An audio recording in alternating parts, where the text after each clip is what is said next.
Hello students, कैसे हैं आप सभी लोग। मैं हूं Pooja Singh and welcome back to my channel accounting master class. And this is the 41 lecture on the subject business studies. And आजकल हम लोग पढ़ रहे हैं हमारा टॉपिक फाइनेंशियल मार्केट।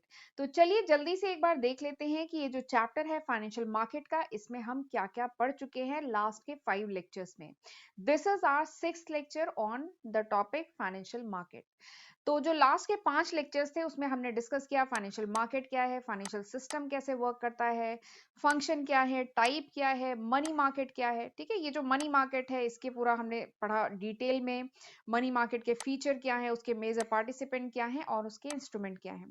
फिर उसके बाद मैंने आपको कैपिटल मार्केट डिस्कस कराया था। ठीक है, डिस्कस किया था आपके साथ कैपिटल मार्केट। कैपिटल मार्केट में हमने primary market and secondary market दोनों के ही बारे में बहुत डिटेल में पढ़ा। पहले स्टॉक एक्सचेंज कैसे वर्क करते थे, आज के प्रेजेंट टाइम में कैसे वर्क होता है। ठीक है, डीमैटेरियलाइजेशन क्या है, रीमैटेरियलाइजेशन क्या है, डिपॉजिटरी क्या है, डिपॉजिटरी पार्टिसिपेंट कौन होते हैं, सब हमने बहुत डिटेल में लास्ट के 5 लेक्चर्स में डिस्कस किया है। राइट और एक सजेशन भी देना चाहूंगी कि कोशिश करिएगा कि ये जो लेक्चर्स हैं, लास्ट के जो मेरे 5 लेक्चर्स हैं ऑन फाइनेंशियल मार्केट, उनको भी आप जरूर देखिएगा अगर अभी तक नहीं देखा है तो। क्योंकि अगर आप सीक्वेंस में पढ़ेंगे ना तो कॉन्सेप्ट और अच्छे से क्लियर होंगे। राइट, तो चलिए फिर बिना टाइम वेस्ट किए जल्दी से हम आज का लेक्चर स्टार्ट करते हैं।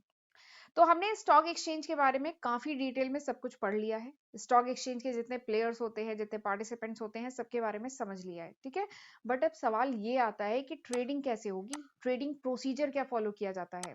अगर एक नॉर्मल इन्वेस्टर, ठीक है, हम लोग की तरह एक नॉर्मल इन्वेस्टर अगर शेयर बाय या सेल करना चाहता है स्टॉक एक्सचेंज के थ्रू, तो वो कैसे करेगा। ठीक है, और ये बहुत इंपॉर्टेंट क्वेश्चन है, एग्जाम में बहुत पूछा जाता है। ठीक है, तो वही आज हम पढ़ने वाले हैं, trading procedure on a stock exchange. ठीक है, तो ये 10 बेसिक स्टेप होते हैं। मैंने 2-3 स्टैंडर्ड बुक रिफर की, तो उनमें यही 10 बेसिक स्टेप दिए हुए हैं। ठीक है, तो एक बार चलिए देख लेते हैं क्या ये बेसिक 10 स्टेप्स होते हैं। सबसे पहला स्टेप, अगर कोई investor online screen based trading करना चाहता है स्टॉक एक्सचेंज के थ्रू, तो सबसे पहला स्टेप जो उसको फॉलो करना है that is selection of a broker. सबसे पहले इन्वेस्टर को क्या करना पड़ेगा, he has to approach a registered broker. उसको किसी रजिस्टर्ड ब्रोकर या सब ब्रोकर के पास जाना होगा। ठीक है, और एक अग्रीमेंट करना होगा। ठीक है, इसमें ब्रोकर के पास पूरे डॉक्यूमेंट होते हैं, उसे डॉक्यूमेंट साइन करना होता है, इन्वेस्टर को साइन करना होता है ब्रोकर क्लाइंट अग्रीमेंट। ठीक है, और एक क्लाइंट रजिस्ट्रेशन फॉर्म होता है, वो फिल करना होता है। प्लस अपनी कुछ फॉर्मेलिटीज होती है, कुछ इंफॉर्मेशन होती है, वो देनी होती है। जैसे पैन कार्ड नंबर हुआ, ठीक है, डेट ऑफ बर्थ हुई, एड्रेस हुआ, ठीक है, बैंक अकाउंट की डिटेल हुई, तो ये सब क्लाइंट को देना होता है, इन्वेस्टर को देना होता है। तो ये पहला स्टेप हुआ। दूसरा स्टेप क्या है, opening demat account with depository. दूसरे स्टेप में क्या करना होता है, इन्वेस्टर को ओपन कराना होता है अपना एक डीमैट अकाउंट, या जिसको बेनिफिशियरी ओनर अकाउंट भी कहते हैं। ठीक है, या जिसको बेनिफिशियरी ओनर अकाउंट भी कहते हैं। इसको मतलब इन्वेस्टर जो है उसको अपना डीमैट अकाउंट ओपन करवाना होता है विद किसके पास ओपन करवाएगा, लास्ट लेक्चर में बताया था ना, डीपी के पास, डिपॉजिटरी पार्टिसिपेंट के पास। और ये डीपी कौन होते हैं, ये डीपी बेसिकली ब्रोकर ही तो होते हैं, रेलीगेयर, एंजल ब्रोकिंग, जीरोधा, मतलब इन्हीं ब्रोकर के पास, या बैंक भी हो सकते हैं। ठीक है, बैंक भी डीपी की तरह काम करते हैं। तो उन्हें अपना जो है, जो इन्वेस्टर है उसको अपना डीमैट अकाउंट ओपन करवाना होगा विद डिपॉजिटरी के पास कराना होगा। ठीक है, किसके थ्रू, डिपॉजिटरी पार्टिसिपेंट के थ्रू। लास्ट लेक्चर में डिपॉजिटरी एंड डिपॉजिटरी पार्टिसिपेंट मैंने डिटेल में बताया था। तो डिपॉजिटरी पार्टिसिपेंट के थ्रू वो डिपॉजिटरी में अपना डीमैट अकाउंट ओपन करवाता है। ठीक, ये हो गया 2 स्टेप। तीसरा स्टेप क्या होता है, तीसरा स्टेप होता है प्लेसिंग एन ऑर्डर।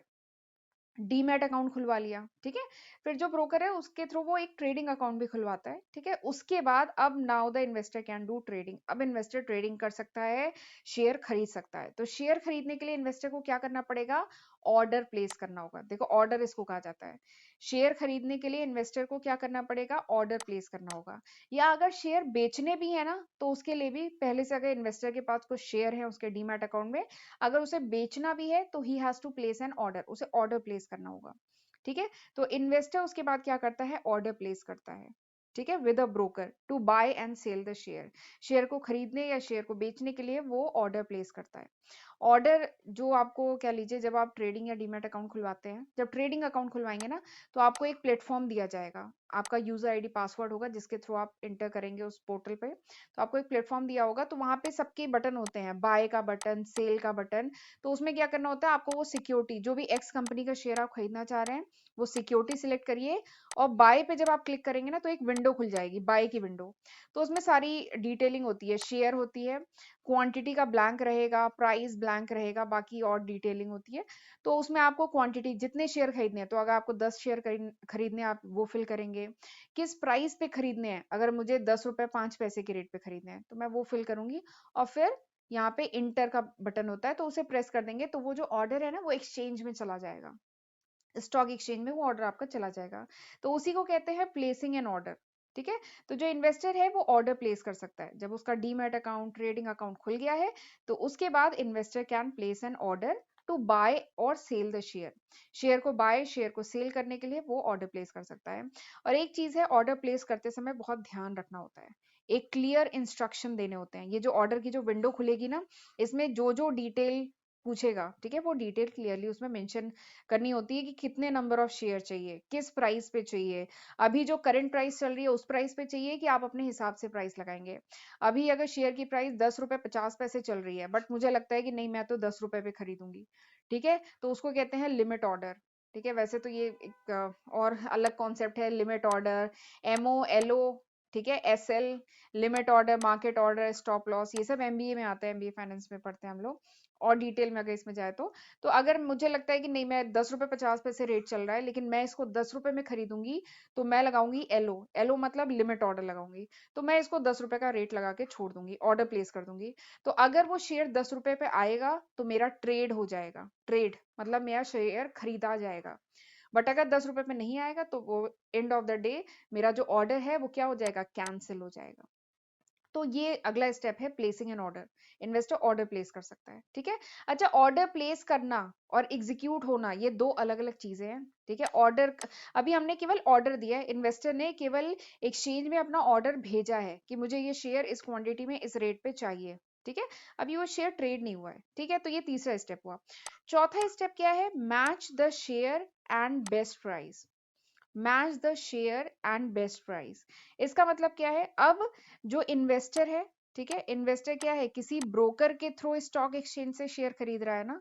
जो इन्वेस्टर है मिस्टर एक्स, ये एक ब्रोकर के थ्रू, ब्रोकर शायद जीरोधा हो सकता है, उसके थ्रू स्टॉक एक्सचेंज से शेयर खरीद रहा है ना। तो ये जो ब्रोकर है, दिस विल गो ऑनलाइन। अब ये जो हमने, जो इन्वेस्टर है, उसने अपना ऑर्डर जो है ब्रोकर के थ्रू स्टॉक एक्सचेंज में भेजा। तो अब ये ब्रोकर जो है वो किया हुआ है, ब्रोकर ने इस इन्वेस्टर का जो टर्मिनल है वो अपने थ्रू स्टॉक एक्सचेंज से कनेक्ट किया हुआ है, ठीक है। तो अब वो ऑर्डर एक स्टॉक एक्सचेंज में चला गया है। अब मैच द शेयर, अगर आपको बाय करना है, तो कोई सेलर होना चाहिए ना, जो 10 रुपए पे शेयर सेल करने के लिए रेडी हो, ठीक है। तो बेस्ट प्राइस जो होगी उसको मैच कराने के लिए वो ऑर्डर अब एक्सचेंज में ब्रोकर के थ्रू चला गया है, और बेस्ट प्राइस पे अब वो सर्च करेगा, ठीक है। तो this is the fourth step. फिर पांचवा स्टेप क्या है, एग्जीक्यूटिंग द ऑर्डर, ठीक है। पांचवा स्टेप क्या है, एग्जीक्यूटिंग द ऑर्डर। इसका मतलब क्या है, शेयर जो है बाय या सोल्ड जो है, जो भी आपने प्राइस मेंशन की है, उस पे बाय या सेल के लिए शेयर लगा हुआ है, ठीक है। आपने 10 रुपए 50 पैसे रेट चल रहा था, लेकिन आपको तो 10 रुपए पे खरीदना है वो शेयर, ठीक है। आपने 10 रुपए का रेट लगाया, क्योंकि आपको लगता है कि नहीं, इस शेयर की जो रियल वर्थ है ना, वो 10 रुपए के लायक है शेयर, ठीक है।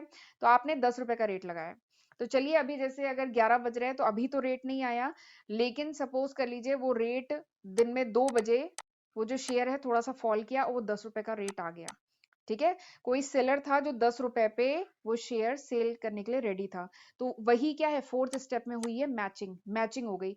कोई सेलर था जो 10 रुपए में बेचने के लिए रेडी था, और आप 10 रुपए में खरीदने के लिए रेडी थे। तो ये क्या हो गई, मैचिंग, और ये बेस्ट प्राइस पे मीट हो गई। तो अब 2 बजे आपने ऑर्डर भले ही 11 बजे लगाया था, ठीक है, बट दिन में 2 बजे आपका ऑर्डर क्या है, वो ट्रेड हो गया, वो एग्जीक्यूट हो गया, उसको कहते हैं ट्रेड होना, ठीक है, ट्रेड हो गया। अभी तो यहाँ पे केवल ऑर्डर प्लेस किया था, अब फाइनली 2 बजे जा करके आपका जो ऑर्डर था वो क्या हो गया, एग्जीक्यूट हो गया, जिसको कहते हैं कि ट्रेड हो गया, ठीक है। तो ट्रेड जैसे ही होगा, एक्सचेंज क्या करेगा, एक्सचेंज एक ट्रेड कंफर्मेशन स्लिप या ट्रेड कंफर्मेशन कह लीजिए, नोटिफिकेशन जो है वो भेजेगा ब्रोकर को, और ब्रोकर जो है इन्वेस्टर को नोटिफिकेशन भेजेगा कि आपने जो ऑर्डर लगाया था वो अब ट्रेड हो गया।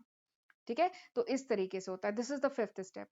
फिर उसके बाद सिक्स स्टेप क्या होता है, इशू ऑफ कॉन्ट्रैक्ट नोट। तो आज अगर हमने वो शेयर खरीदा है, 10 शेयर खरीदे हैं 10 रुपए के रेट पे, ठीक है, एक्स कंपनी के शेयर खरीदे हैं, तो अब 24 घंटे के अंदर ना जो हमारा ब्रोकर है वो हमें क्या भेजेगा, हमारी जो मेल आईडी है उस पे, और जो भी मैंने अकाउंट खुलवाया है उस पे भी, जो डीमैट अकाउंट खुलवाया है, ट्रेडिंग अकाउंट खुलवाया है, उस पे मुझे भेजेगा कॉन्ट्रैक्ट नोट। ये कॉन्ट्रैक्ट नोट बहुत इंपॉर्टेंट होते हैं। कॉन्ट्रैक्ट नोट लीगल पर्पज से भी यूज किए जाते हैं। ठीक है, अगर सपोज करिए कोई डिस्प्यूट हो गया, कोई सेटलमेंट से डिस्प्यूट हो गया, या कोई ब्रोकर के अगेंस्ट कोई क्लेम, कुछ कुछ भी डिस्प्यूट हो गया ना, तो उस केस में लीगल पर्पज के लिए ये कॉन्ट्रैक्ट नोट बहुत काम के होते हैं। तो इस कॉन्ट्रैक्ट नोट में पूरी डिटेलिंग होती है, और ये 24 घंटे के अंदर भेजे जाते हैं। हर ब्रोकर अपने क्लाइंट को, अगर क्लाइंट ने कोई भी ट्रेड किया है, तो ब्रोकर जो है अपने क्लाइंट को भेजता है कॉन्ट्रैक्ट नोट, जिसमें सारी डिटेलिंग होती है। कितने नंबर ऑफ शेयर है, कितने खरीदे गए, कितने बेचे गए, किस डेट में बेचे गए, किस टाइम पे बेचे गए। 11:20 पे आपने ऑर्डर प्लेस किया, 2:10 पे वो ऑर्डर ट्रेड में कन्वर्ट हुआ। ठीक है, सारी डिटेलिंग रहती है।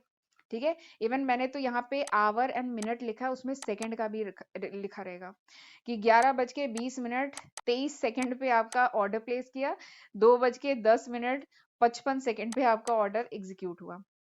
तो सारी डिटेलिंग कॉन्ट्रैक्ट नोट में होती है। ठीक है, और कॉन्ट्रैक्ट नोट में एक यूनिक ऑर्डर कोड होता है, एक यूनिक ऑर्डर कोड होता है।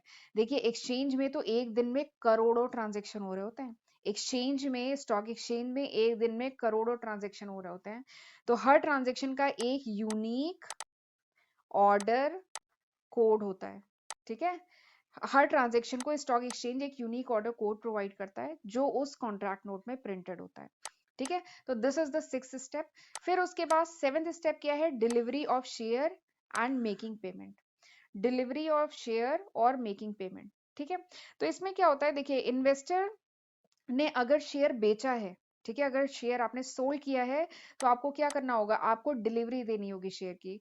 डिलीवरी देने का क्या मतलब है कि आपके डीमैट अकाउंट में सपोज करिए वो 10 शेयर थे, किसी वाई कंपनी के 10 शेयर थे, ये आपने बेचे हैं, तो वो तो अभी डीमैट अकाउंट में लॉक है ना शेयर।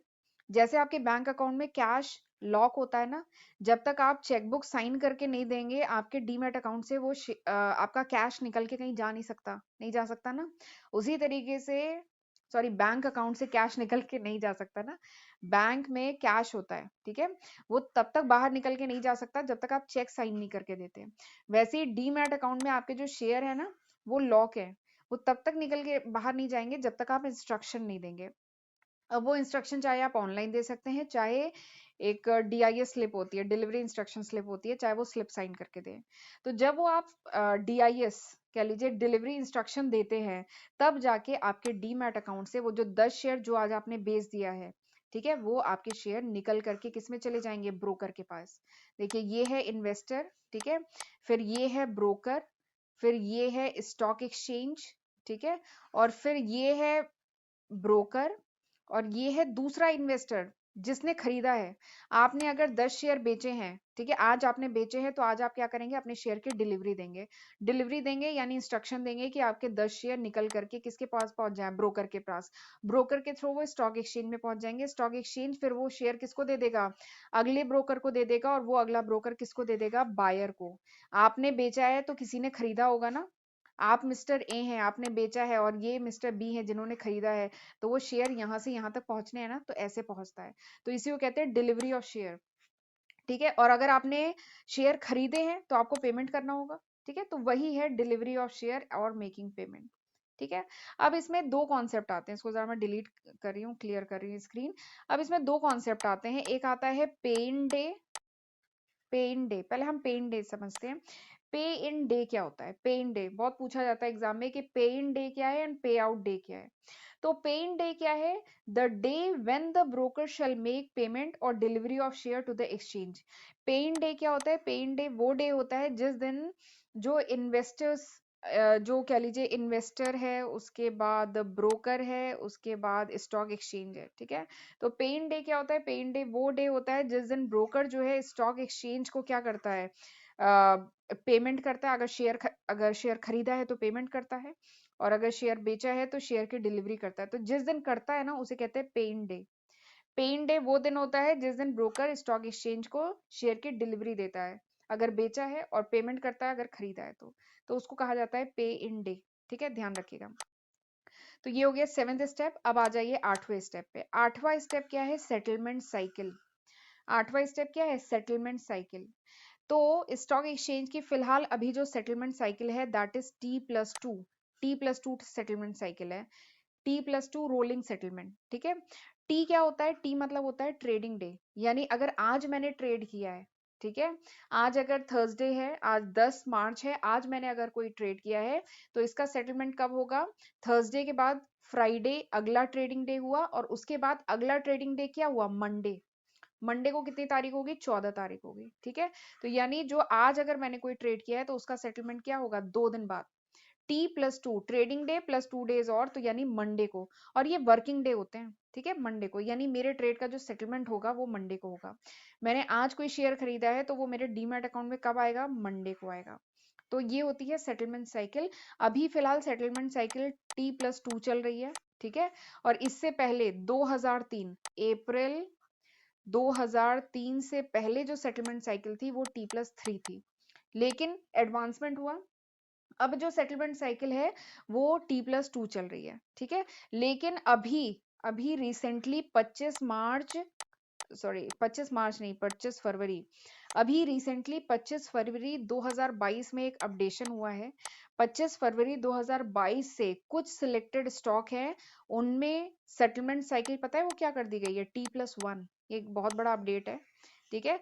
25 फरवरी, आज तारीख है 10 मार्च। ठीक है। 25 फरवरी 2022 को कुछ सिलेक्टेड स्टॉक में जो सेटलमेंट साइकिल है वो T+1 कर दी गई है। यानी अगर उस पर्टिकुलर स्टॉक को आपने खरीदा है तो उसमें आपको एक दिन बाद ही डिलीवरी मिल जाएगी। ठीक है। बट अभी ये सब सारे स्टॉक पे अवेलेबल नहीं है, कुछ अभी ट्रायल के बेसिस पे कुछ शेयर्स में किया गया है, सब पे अवेलेबल नहीं है। बट धीमे धीमे ऐसी कोशिश है कि अब ये सारे ही मतलब जो शेयर्स है उन पे ये एप्लीकेबल हो जाएगा। यानी जब आप ट्रेड करेंगे अगले दिन आपके अकाउंट में T+1, यानी जिस दिन ट्रेड है उसके अगले दिन आपके अकाउंट में आ जाएंगे वो शेयर। ठीक है। तो दिस इज सेटलमेंट साइकिल, यानी जो ट्रेड है वो सेटल होना। ठीक है। तो दिस इज सेटलमेंट साइकिल। ये हुआ स्टेप 8। उसके बाद स्टेप 9 क्या है? पे आउट डे वर्किंग। अगला जो स्टेप 9 है दैट इज पे आउट डे वर्किंग। पे आउट डे वर्किंग का क्या मतलब है? कि देखिए, जो T+2 डे है, फिलहाल तो अभी हम T+2 ही माने क्योंकि T+1 अभी कुछ पे अप्लाई किया गया है। ठीक है। तो T+2 डे पे क्या होता है? एक्सचेंज डिलीवर करता है शेयर, और डिलीवर करता है शेयर, जिसको भी शेयर जिसने बाय किए हैं उनको शेयर देता है। ठीक है। और जिसने शेयर खरीदे हैं उनका पेमेंट लेता है। तो जिस तारीख को होता है ना शेयर की डिलीवरी होती है उसको कहते हैं पे आउट डे। ठीक है। मैंने कोई शेयर आज खरीदा है तो मंडे को मुझे शेयर मिल जाएंगे ना, तो वो पे आउट डे हुआ मेरे लिए। ठीक है। तो दिस इज पे आउट डे। फिर उसके बाद 10th स्टेप क्या होता है? Delivery of share in demat form. ठीक है। फिर पे आउट डे को क्या होगा? मंडे को एक्सचेंज क्या करेगा? एक्सचेंज मेरे ब्रोकर को, जो भी 10 शेयर अगर मैंने बाय किए हैं, मेरे ब्रोकर को दे देगा। ठीक है। और ब्रोकर डीमैट अकाउंट में, मेरा जो डीमैट अकाउंट है उसमें जो है इन्वेस्टर के अकाउंट में ब्रोकर जो है मंडे को वो शेयर इलेक्ट्रॉनिक फॉर्म में क्रेडिट कर देगा। तो वही है delivery of share in demat form. Demat form में मंडे को, अगर आज मैंने ट्रेड किया है, ट्रेड की तारीख क्या है? 10 मार्च। ठीक है। 10 मार्च और थर्सडे का दिन है आज। ठीक है। 10 मार्च को अगर मैंने ट्रेड किया है तो T+1 क्या हुआ? T+1 हुआ फ्राइडे। ठीक है। T+2 क्या हुआ? T+2 हुआ मंडे। ठीक है। इसमें ट्रेडिंग डे ही काउंट होते हैं, स्टॉक एक्सचेंज सैटरडे संडे को बंद रहता है। ठीक है।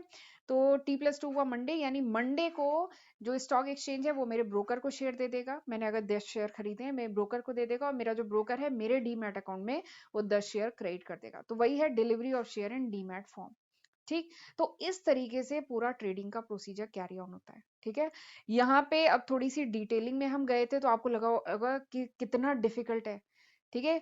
बट ऐसा कुछ डिफिकल्ट नहीं है, ये तो कह लीजिए थ्योरेटिकल कॉन्सेप्ट है, इसीलिए मैंने आपको बताया कि मैंने कई बुकें रेफर की। ठीक है, तो उनमें ये 10 स्टेप ही दिए थे। ये थोड़ा सा बुकिश कॉन्सेप्ट है, वरना प्रैक्टिकली इतना कोई झमेला नहीं है, बहुत इजी होता है। सिंपली डीमैट ट्रेडिंग, अब मैं आपको प्रैक्टिकली क्या होता है वो थोड़ा सा बता देती हूँ। आपको सिंपली एक ब्रोकर के पास अपना डीमैट ट्रेडिंग अकाउंट खुलवाना है। थोड़ी सी फॉर्मेलिटीज होंगी, पेपर वर्क होगा, आपको फॉर्म वगैरह फिल करने होंगे, अपनी कुछ डिटेलिंग देनी होगी, वो आपने दिया। फिर आपको एक लॉग इन आईडी पासवर्ड मिल जाएगा। ठीक है, आपको मिल गया। अब तो इतना एडवांसमेंट आ चुका है कि अब आप मोबाइल के थ्रू, ऐप्स होते हैं, ऐप वो आपने मोबाइल में डाउनलोड कर लीजिए। जैसे बैंक के ऐप्स होते हैं ना, वैसे आप उसको मोबाइल में डाउनलोड कर लीजिए। फिर उसमें यूजर आईडी पासवर्ड रहेगा, आप उसको लॉग इन करिएगा। और फिर उसमें अपने हिसाब से, देखिए वैसे तो 1000+ शेयर स्टॉक एक्सचेंज में लिस्टेड है, आप सब में तो ट्रेडिंग करेंगे नहीं। आपके अपने कुछ 5-6 सिलेक्टेड स्टॉक होंगे, आपने कुछ रिसर्च की होगी कि मुझे इन्हीं कंपनी के शेयर खरीदने हैं, तो उसमें एक होता है वॉच लिस्ट। आप अपनी वॉच लिस्ट बना लीजिए।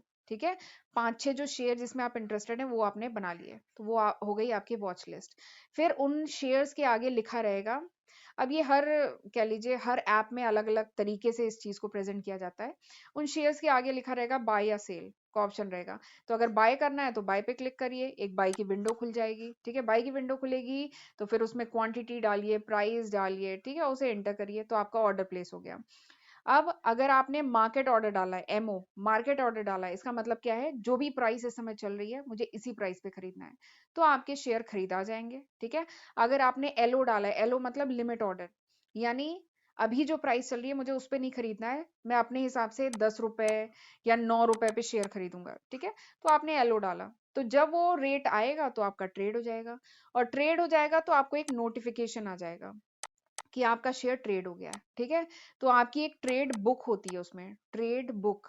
ठीक है, इसमें क्या होता है कि जो भी आपने ट्रेडिंग की है, आज के जो जो ट्रेड हुए हैं, ठीक है, जो ऑर्डर एग्जीक्यूट हो गए हैं, वो सब उस ट्रेड बुक में आता है कि एक्स कंपनी के 10 शेयर 10 रुपए पे बाय हुए हैं, वाई कंपनी के 10 शेयर 9 रुपए पे सेल हुए हैं, जेड कंपनी के 12 शेयर 8 रुपए पे सेल हुए हैं, ये सारी उसमें डिटेलिंग रहती है। ठीक, हो गया ट्रेड आपका, कोई टेंशन ही नहीं है।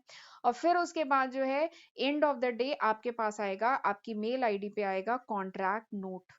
ठीक, एक बार कॉन्ट्रैक्ट नोट खोल के देखिएगा, सारी और ज्यादा डिटेलिंग उसमें, जो ब्रोकर है उसने क्या ब्रोकरेज चार्ज की है, सिक्योरिटी ट्रांजैक्शन टैक्स कितना लगा है, अदर चार्जेस कितने लगे हैं, सारी डिटेलिंग, ट्रेड कितने मिनट कितने सेकंड कितने घंटे पे हुआ, सारी डिटेलिंग रहेगी। ठीक है, बस हो गया। और इसी के साथ एक मतलब बैंक अकाउंट की डिटेल भी साइड में होगी। ठीक है, जिसमें कितना अमाउंट डिडक्ट हुआ, आज आपने कितने के शेयर खरीदे, कितने का बिका, कितना अमाउंट क्रेडिट डेबिट, वो उसमें साइमल्टेनियसली चलता रहता है। तो वही बस आपको मैनेज करना है। और उसी में एक पोर्टफोलियो का ऑप्शन होगा। पोर्टफोलियो मतलब, portfolio is a collection of security. ठीक है, तो जो भी सिक्योरिटीज हैं वो आपके पोर्टफोलियो, आपके डीमैट अकाउंट में ऐसे करके शो होती रहेंगी। आपके पास एक्स कंपनी के 10 शेयर है, वाई कंपनी के 12 शेयर है, जेड कंपनी के 1 शेयर है। ठीक है, तो ये पूरा शो होता रहेगा। तो सिंपली आपको ये मैनेज करना है, तो यही होता है ट्रेडिंग। ये तो हम थोड़ी सी डेप्थ में जो बुकों में दिया है, थोड़ी सी डेप्थ में पे इन क्या होता है, पे आउट क्या होता है, ये पता होना चाहिए। 2 दिन के अंदर आज आपने शेयर खरीदा, वो शेयर अभी आपके अकाउंट में दिखेगा नहीं, तो आप सोचेंगे कि मैंने तो खरीदा, दिख क्यों नहीं रहा है। ठीक है, वैसे दिखेगा बट आप उसको ट्रेड, आप बेच नहीं पाएंगे। क्यों? क्योंकि T+2 रोलिंग सेटलमेंट होता है। T+2 रोलिंग सेटलमेंट का क्या मतलब है कि आज आपने ट्रेड किया है, तो 2 दिन बाद शेयर आपके अकाउंट में आएंगे, और जब आएंगे तभी तो आप बेच पाएंगे उन्हें। ठीक है, तो जैसे मैंने अगर आज कोई डिलीवरी पे शेयर खरीदा, ठीक है, तो मैं सोचूं कल उसको बेच दूं, तो ऐसा नहीं है। अभी वो मंडे को मुझे शेयर मिलेगा, मंडे को मिलेगा तो शायद मैं ट्यूसडे को उसे बेच सकती हूँ। ठीक है, तो इसलिए ये सारी डिटेलिंग है कि आपको पता होना चाहिए कि सेटलमेंट कैसे होता है, पे इन क्या है, पे आउट क्या है, ये सब पता होना चाहिए। ऑर्डर क्या होता है, ट्रेड क्या होता है, there is a difference. Order मतलब केवल ऑर्डर प्लेस किया, ठीक है, अभी ट्रेड नहीं हुआ है, और जब एग्जीक्यूट होता है तो नोटिफिकेशन आ जाती है। ठीक है, तो इस तरीके से पूरा ट्रेडिंग का प्रोसीजर होता है। ठीक है, तो चलिए, this was all about today's lecture. ये था पूरे आज का लेक्चर का कंटेंट। आई होप आपको समझ में आया होगा। प्लीज मुझे कमेंट सेक्शन में जरूर बताइएगा कि हाउ वाज दिस लेक्चर, ये लेक्चर कैसा था। ठीक है, and this is the list of subject जो मैं आज की तारीख तक अपने चैनल पे अपलोड कर चुकी हूँ, तो जरूर इसका फायदा उठाइएगा। और अगर चैनल को अभी तक नहीं सब्सक्राइब किया है तो उसे भी जरूर सब्सक्राइब करिएगा, एंड नोटिफिकेशन बेल भी जरूर प्रेस करिएगा। तो चलिए फिर मिलते हैं अगले लेक्चर में, तब तक अपना ध्यान रखिएगा। God bless you.